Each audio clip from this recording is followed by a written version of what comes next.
I'm not just, like, I'm talking roaming from level 1. Like, his Bounty Hunter, his Tusk, his Earthshaker, those are his keys. He's very good at seeing openings on the map. So already I'm liking MVP Hot 6 draft more. Okay. This time they have, there's more of a clear idea of what they want to do. They have a good lane dominator in Queen of Pain who Bounty can gank for. There's a lot of potential for her to become a mid-game power hero here with the track gold. Now they just need a solid carry and to play more of a standard game, because honestly in their games it hasn't been the execution that's been lacking that much. I feel it's just been the strategizing and their draft. And Queen of Pain is one of those spell casting heroes which is in general not one-dimensional. Yes, there you go. That is true. Yeah. You dominate the lane, you're very good in the late game, you're good early game. In general, just really good throughout the game. So Hot 6 should overall be feeling a lot more comfortable this time around. They can still work with what they've got. They're not pushed into one corner. Bloodseeker, Virtus Pro picks it up this time around after the Naga. Oh, they're going to ban the carry silencer. Okay. We've brought this up a couple times, the possibility of VP running. Yeah, but when you ban silencer, it's like you want to pick something that silencer directly counters most of the time. Phoenix. Well, that's why we see Storm ban out instantly from Virtus Pro as well. Yeah, Storm as well. Storm is really weak against silencer, and to a certain extent I feel Husker is also weak against silencer because silencer is pure damage. He deals pure damage. Nice mustache, G. Now he's eating it. Okay. Does everybody use the same headsets? Hygiene issue. All right. Well, VP overall looking pretty relaxed since the end of game 1. But Hot 6, I mean, the next ban would probably give it away though. Okay. If they would go for Husker, you mean? Yeah. They will get but the they first know pick that, so they afterwards. would ban something else instead. They ban Darks here. Usually we say Brood after that, but Hot 6 doesn't play Brood. I mean, Hot 6 does have last pick, so in terms of surprise last pick, having the Husker option still open. Yeah, definitely. Still a possibility. It's not very good versus the Bloodseeker Rupture, since if you jump around... But you want to stand still anyway. Yeah, I mean, if he gets you before you cast your ultimate, or during when you're casting your ultimate, then you would take a lot of damage. Can you cast it during? Oh, You're actually, invulnerable while before, you fly, yeah, right? before. I should say before. But before. still, even then, like even if you don't get the rupture off, Bloodright is pure damage. Naga Siren is, even though she is more of a, if it's being played as a core position for Virtus Pro, which we don't know yet, she can still definitely. With multiple illusions, it's difficult for Husker. He's not good against illusion-based heroes. He can't really kill them very fast, and they do have decent physical damage as well. So, especially now with Alina being an Axe Scepter, that is it's very discouraging to pick the Husker from now. That I would be shocked if they pick it actually. And it's probably going to be a G Lina as well, so yeah, there will be an Axe. Or no, it might. Do they when they pick Bloodseeker? It's G and mid, right? So it's probably support Lina actually this time. DK Phobos sometimes plays it too. The offlane Bloodseeker? Yeah. Okay. Okay. It's been not as much as G though. I mean, let's get that straight. But sometimes there has been games, I believe. Well, both of the heroes actually have a decent matchup against Queen of Pain, one-on-one. So they have the flexibility of waiting to see how the lanes are going to shape up for Hot 6, who will now pick Clockwork. Once again, their draft is way more solid than last game. I would love to see an actual hard carry here, or maybe an active carry who joins fights, such as the Slark, which I don't think that was on stream. We talked about that winter, but you consider Slark and Bloodseeker, they like counter each other, whereas most people think Bloodseeker is just flat out a Slark counter. It sort of works both ways, because as a Slug, if you find the Bloodseeker, you can kill him very easily. And obviously people talk about, when it's Slug versus Bloodseeker, people always talk about, oh, you can't regen when you're low against a Bloodseeker because of how his passive interacts with you. But then again, when a Slug catches a Bloodseeker, there's nothing much a Bloodseeker can do, because there's the ultimate from the Slug, so you just can't do anything against him, and he can use Dark Pact to take away the silence from the Bloodright as well. Alright.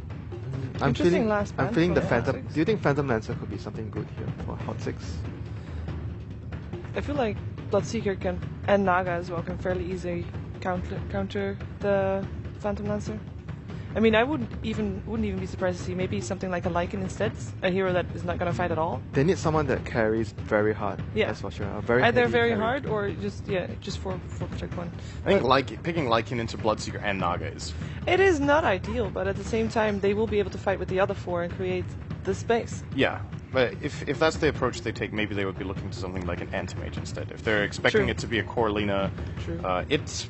I don't know, there's multiple ways of looking at it. I do want to say I like the Chaos Knight ban a lot. Virtus Pro have picked it this tournament, and they rolled over their opponent in that game with the Chaos Knight. And if you look at MVP Hot 6's lineup, yes, they've got some decent AoE damage with the Queen of Pain, but Disruptor, not really that great with Static Storm, because you can usually get around it with Chaos Knight, at least some of the illusions, and they're going to last pick the Ember, which... All right. I like this a lot more. Like, definitely a way better draft from Hot 6. They can fight, they can... Again, their push, their win condition, maybe not the easiest to execute here. No obvious base pusher, but at the very least, they can go late this time. Yeah, they have very good base defense, very good split push, and when they're trading kills, like if you look at what Virtus.pro have a very fighting-orientated lineup as well. Like if you're trading 1-for-1, 2-for-2, you have Bounty Hunter, you're gonna be smiling at the end of the day. So it's a really good way of dealing what VP have, and the Ember. The only thing is the Ember is going to have a tough time in the lane, I feel. He might have a tough time in the lane, but other than that, I think overall MVP's Hot 6 draft is overall better than what we have seen. An improvement from what we've seen in the past. Improvement is always good. Yeah. And Illidan Lina, by the way. Yep. So that would be Oh interesting no, to see. he went the Bloodstone plus Octarine. Oh, his build yesterday on the Lina, I did not like. And so I've said this. We were talking about this. I've said this on a couple of casts. In the past, I've felt like Illidan has made some really questionable item builds as well as skill builds.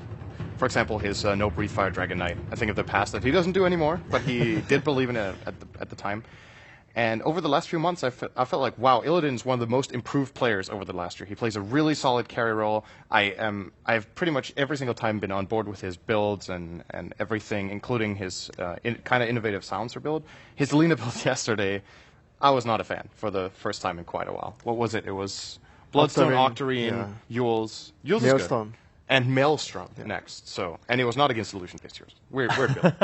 Well, we'll see. We'll see if he continues to try that out and see if he can prove that it's an innovation or maybe a bit of a flop, and he'll fix that as we go forward. Game 2 has started. MVP Hot 6 versus VP Hot 6, really fighting for one extra point in Group B. I'm kind of casually getting to that level where I'm the new Storm Spirit shape. But it's like maybe that's why I've grown out the beard to look like Earthshaker. Yeah, if they decide that they're suddenly we're actually on the mainstream now. Yeah, welcome everybody from the mainstream. We're just talking about how players like to look like their heroes. Yeah, so that's why if he gets abs, I have to start. I got to start doing crunches or something like that. But make it happen, Valve. Make it so Storm Spirit is super ripped. So Blitz has to get ripped as well. Yeah. You see, so Forev is going to be playing the Ember Spirit. It's just one of those heroes that he's so closely tied with. Like, for me, Ember Spirit, it's either Ferrari or Forev. Like, for a lot of people, it's going to be different, but from my experiences that I remember not too fondly, it's the Forev Ember Spirit. Virtus Pro going to set up on the top bounty rune, and we will have the typical trade-off. Rev gets one, Bloodseeker gets the other.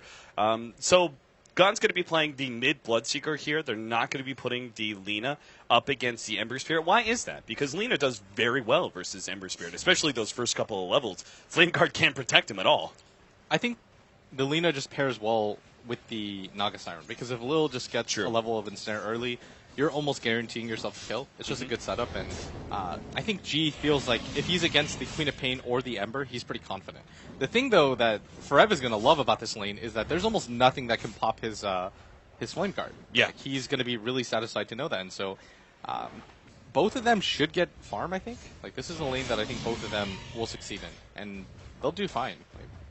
Yeah, it's just kind of the bounty hunter factor that may be different. Jerix, well, that was actually a trade-off there. FNG and Jerix both kill each other's counter wards that were set up, and there is another counter ward sitting here in the middle lane. Now, it looks like FNG is going to try and protect God as much as possible. Our top lane is, of course, that Lina Naga Siren lane that we're talking about. All right, they just keep eating each other's wards. Back and forth. All right, so they finally keep one ward. FNG now keeps the one counter ward up. He won the war. He did. Did he have... No, he had 3? So Jerix is now going to head up to the top lane. Yeah, this is the better thing for him to do. He knows he's given up on that war. He's lost that. It's better to just help out Sunby right now, because you can pressure the Naga and the Lina. Like, they're going to go for him right here and just try to do some damage.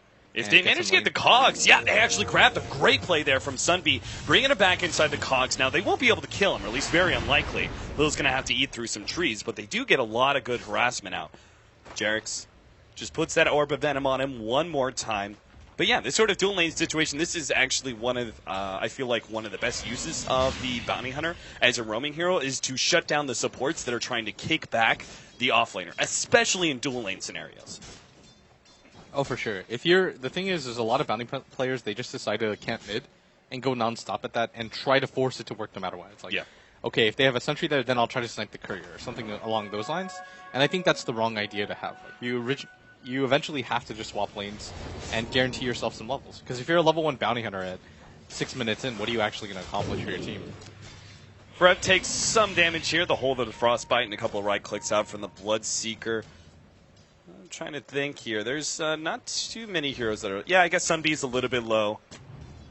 And same goes, Bounty Hunter was missing some HP earlier. They got to really make sure that doesn't happen. You've seen teams, like when they're playing against a Bloodseeker, specifically carry like a lot of healing salves just to make sure everyone is healthy. That's pretty absurd, her win rate. Even before TI, she had a 60% win rate.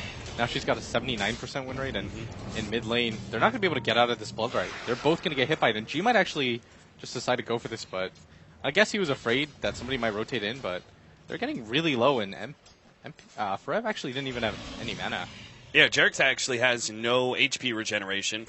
Same thing goes for Rev. So this is a huge lead now for G. He definitely read this lane very well and saw that he was going to be able to win it. He just gets a slight advantage and really starts using his physical damage to put pressure on the Ember Spirit. If you don't funnel a lot of regeneration to yourself, it's a rather easy kill after kill. Yeah, and Jerix is actually really low right now, and he's afraid to even go for that Siege Wagon, because he has Shadow Walk still on cooldown, and he'd probably die for that. Well, they get the ensnare here. Light Strike Array will land on Sunbeam. He takes a lot of damage, but he really got the crucial cogs to push back Lil that allows him to survive. If that Naga Siren had actually gotten in range, even just an